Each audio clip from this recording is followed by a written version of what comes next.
I'm Thomas Demand and I'm installing a show right here, which is a set of 5 pieces. 5 photographs of a space which I built out of cardboard in life size in the last 2 months.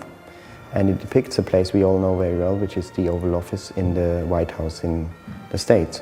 However, of course, it is not the White House and it is not the Oval Office. It's a sculpture I made of my idea and my understanding of the place, which we all know quite well from film and press and media and West Wing and all other kind of replications of that powerful space. It's all made entirely of cardboard. The carpet is confetti. This is not Madame Tussauds, obviously. It kind of really stops in front of any detail.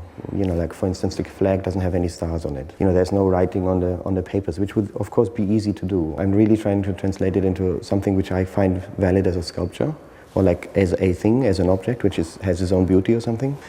But what I'm aiming for is basically the point where you can recognize this place as a place, but also see something about the place which you haven't seen before.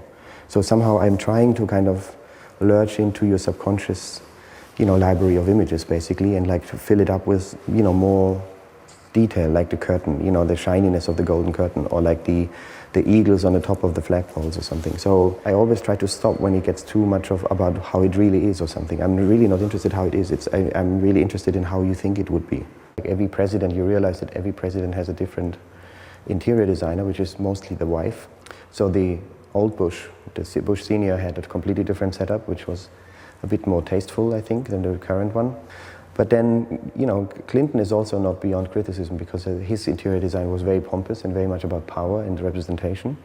But he had a dark carpet, which I kind of find very good. And then, I took the curtains from George W. Bush Jr.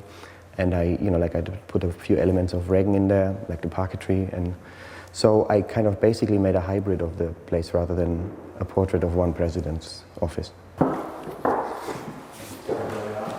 So here you see like the fireplace, basically. Fireplace is quite enigmatic, and like when the Pope visited George W., he would, for instance, sit in front of the fireplace. We have a view from underneath the chair, the master's chair. It's kind of about power somehow, but it seems to be like, again, being in an impossible situation of photographing the place as you would be if you visit the President of the United States.